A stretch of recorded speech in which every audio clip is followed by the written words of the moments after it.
Hello, my students. I am Abhishek and present before you. So, I'm present before you for the chemistry class, and this is class is introductory as well as the reaction mechanism.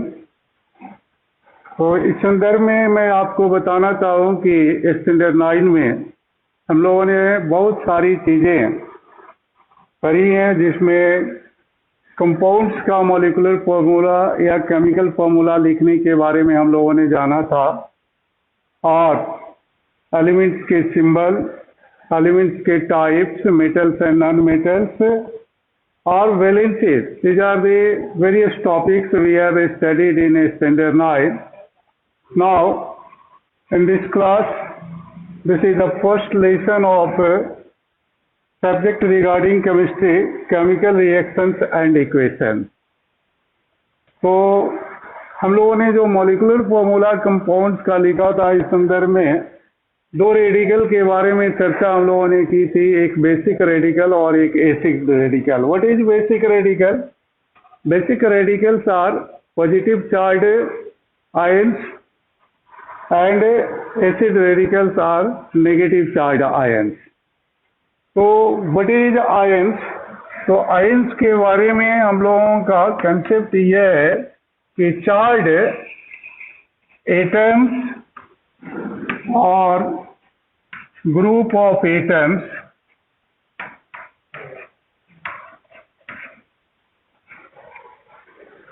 are called ions. The question arises, how does an ion formed? For the formation of ions, the atoms of elements must lose or gain electrons. That is, transfer of electrons is responsible for the formation of ions. For example, sodium metal, and when it loses electrons, one electrons, it forms a positive charge, that is sodium plus ion.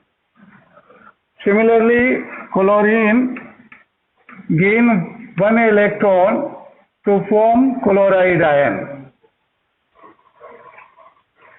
Next, aluminum loses 3 electrons to form Al3 plus ions, and oxygen gain 2 electrons to form oxide ions. So these are the mechanism of formation of ions.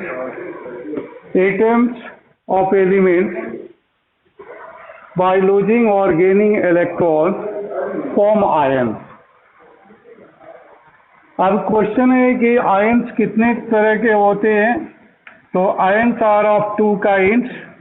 One is cation and another is अनायन.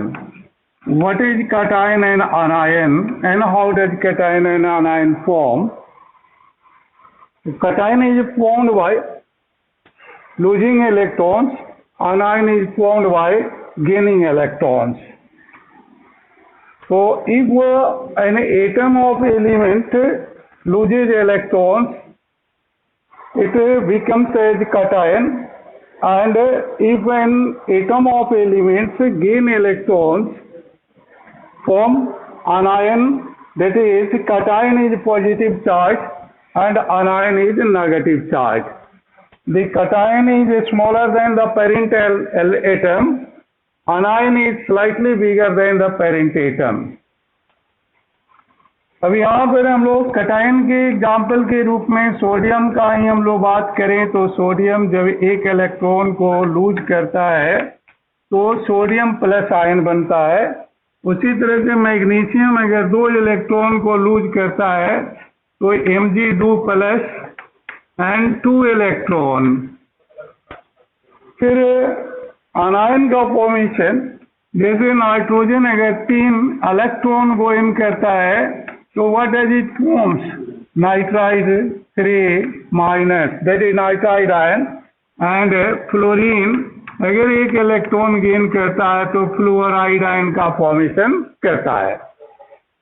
तो this is the mechanism of formation of cation and anions. So once more we understand here कि cation और ion का formation जो है, cation by losing electrons and anion by gaining electrons. And when the atoms of elements either lose or gain electrons, they become as ions. Right now, अगर हम लोग देखते हैं यहाँ पर कि रेडिकल्स क्या होते हैं, तो रेडिकल्स के बारे में हम लोगों का कंसेप्ट यह है कि रेडिकल्स आर चार्ज एटम्स और group of atoms. Charge atoms और group of atoms means what has happened here? As we know that formation of charge is by losing or gaining electrons. लेकिन कहता है कि ion जो है particular atom of element बनाता है, लेकिन रेडिकल का फॉर्मेशन जो है एटम भी बना सकता है या ग्रुप ऑफ एटम्स भी बना सकता है. जैसे यहाँ पर सोडियम रेडिकल होगा, क्लोराइड भी रेडिकल होगा, सल्फेट भी रेडिकल होगा और नाइट्रेट भी रेडिकल होगा. यहाँ भी चार्ज हैं, लेकिन इसमें हम लोग देख रहे हैं कि सिंगल एटम भी चार्ज लिए हुए हैं और ग्रुप ऑफ एटम्स भी चार्ज लिए हुए हैं. सिम्बाइल फॉस्फेट PO4 3 माइनस, ये भी चार्ज ग्रुप ऑफ एटम्स है. तो रेडिकल्स को हम जब डिफाइन करते हैं तो slightly it is differ from the ions in sense कि रेडिकल्स में भी सिंगल चार्ज एटम और ग्रुप ऑफ चार्ज एटम्स. जिस तरह से आयंस दो भागों में हम लोग क्लासिफाई करते हैं, cations and anions. Cations are basically positive charge atom, anions are basically negative charge atoms. Similarly, radicals are classified into two kinds, basic radicals and acid radicals. Basic radicals are positive charge and acid radicals are negative charge. तो अब हम लोग इसको देख रहे हैं कि ये रेडिकल्स दो भागों में हम लोग इसको बांट सकते हैं. रेडिकल्स दो भागों में बांट सकते हैं हम लोग, basic radical and acid radical. तो बेसिक रेडिकल जो है पॉजिटिव चार्ज होता है और एसिड रेडिकल जो है नेगेटिव चार्ज होता है. जैसे हम लोग यहाँ पर देखें अगर, तो बेसिक रेडिकल में हमारा sodium plus aluminium 3 plus ammonium ion NH4 plus, this is the group of atoms. और उसी तरह से एसिड रेडिकल जो होता है नेगेटिव चार्ज होता है, Cl minus chloride, O2 minus oxide, N3 minus nitride, SO4 2 minus sulphate etcetera. These all are the examples of radicals.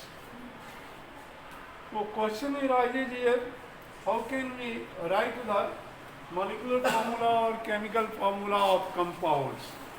तो molecular formula और chemical formula compounds के लिखने के लिए तरीका हमारा ये है कि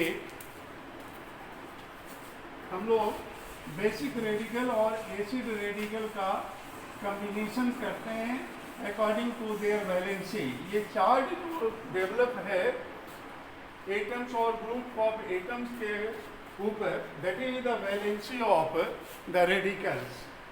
फॉर एग्जाम्पल, अगर यहाँ मैग्नीशियम पर 2+ चार्ज है तो what does it mean? It means that the valency of magnesium is 2.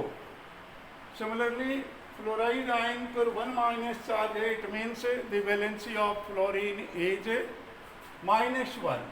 Generally metals की वैलेंसी पॉजिटिव होती है और नॉन मेटल्स की वैलेंसी नेगेटिव होती है. तो पॉजिटिव और नेगेटिव वैलेंसी के ट्रांसफर करके हम लोग कंपाउंड्स के मॉलिक्यूलर फॉर्मूला को लिखते हैं। जैसे यहाँ पर हम लोग देख सकते हैं कि किस तरह से ये फार्मूला लिखा जाता है और किस तरह से कंपाउंड का निर्माण होता है। जैसे हम लोगों को फार्मूला लिखना हो सोडियम सल्फेट का, तो सोडियम सल्फेट वेरी क्लियर कि सोडियम सल्फेट में दो रेडिकल्स प्रेजेंट हैं। There are two radicals present in sodium sulphate, one is sodium and second is sulphate. तो यहाँ पर सोडियम और यहाँ पर SO4, we know that sulphate की वैलेंसी कितनी होती है 2- और सोडियम की वैलेंसी +1। तो यहाँ पर जब हम फार्मूला लिखते हैं तो एक्सचेंज करते हैं वैलेंसी को। इसकी वैलेंसी हम लोग सोडियम की 1 वैलेंसी को सल्फेट के साथ लिखते हैं और सल्फेट की वैलेंसी को हम लोग सोडियम के साथ लिखते हैं। तो फिर इस तरह से जब हम लोग लिखते हैं तो what does it become, Na2SO4। This is the right formula of sodium sulphate. You may ask question कि सल्फेट के सामने 1 नहीं लिखा गया, सल्फेट के पास 1 नहीं लिखा गया, this means it doesn't mean that Na2SO4 1, ये 1 is the coefficient of every number everything, so 1 is not weakened